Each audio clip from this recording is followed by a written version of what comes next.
afternoon. I'm Bryce Carr representing the Sierra Club. And let me first start by saying that we're always open to a conversation. We're always open to discussion. And we filed a notice of intent.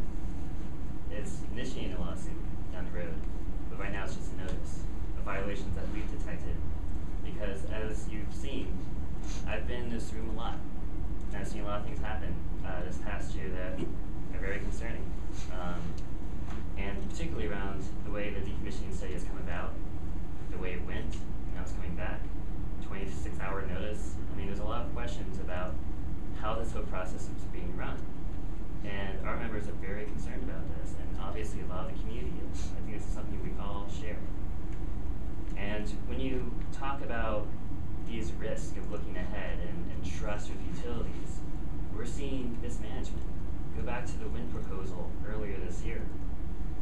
Utilities gave only a few days for major buyers, premium buyers, to figure out if they wanted to purchase wind power.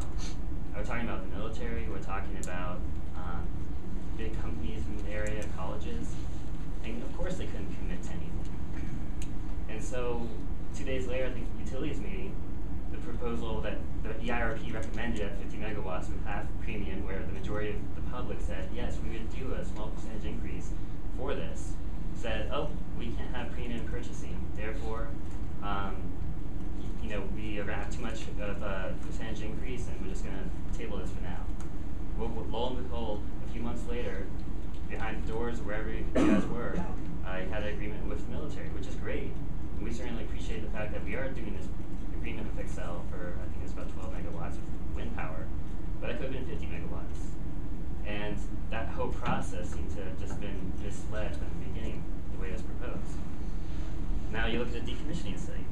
Over several months, it was developing to be this independent, comprehensive analysis to determine all the facts and options we have for this downtown power plant. The Sierra Club, I mean, we feel that when you look at the analysis, it actually would make economic sense to move away from it.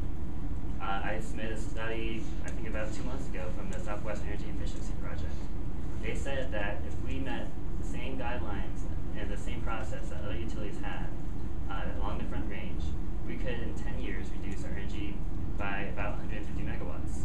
According to Utilities on Q&A, the goal for Martin Drake is 160 megawatts to replace it, to shut it down.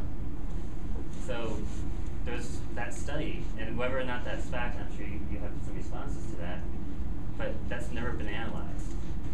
And here you have moved forward with this, with Newman making that decision on July 17th.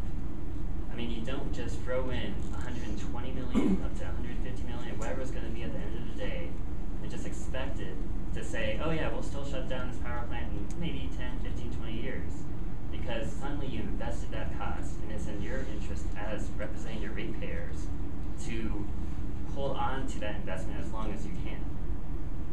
And at the same time, you are getting stuck with a coal plant that no matter what, is still going to be emitting carbon, it's still going to be emitting lots of pollutants, and still be emitting mercury even with that. So that was a commitment right there to a timeline that is in your best interest to make as long as possible.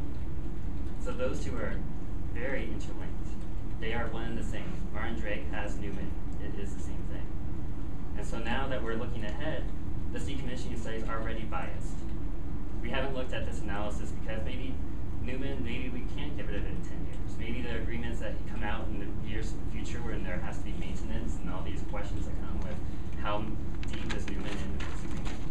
And honestly, the Sierra Club is not even interested in our argument. We're looking at the bigger picture of what the community is seeing. And again, it's risk after risk after risk.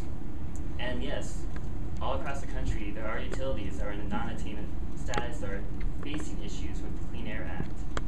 And there's a process with the Clean Air Act. And they make provision in the Clean Air Act because they understand that there's a lot of things that could go on in the community. And so that provision said that groups could activate citizen suits and help with the EPA do their job and accountability for utilities.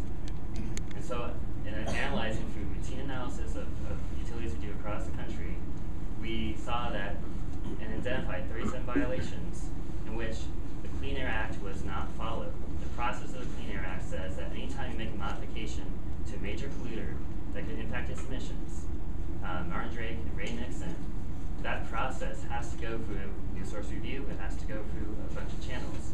We've identified 37 times where that was not done. Each one is a violation of federal law.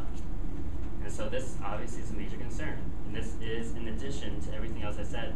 Looking at the last year, we see a lot of mismanagement, we see a lot of risk. And we want to be in this conversation, we want to have that dialogue with you all. Because I think there is shared interest. We want what's best for the community. I mean, we're not just sharks going after blood in the water. We have a vested interest. We work with labor groups, we work with communities across the country.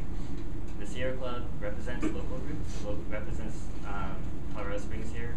We also work across the country. And yes, we have resources elsewhere that we help with our mission and with our purpose to help represent Sierra Club members and the community.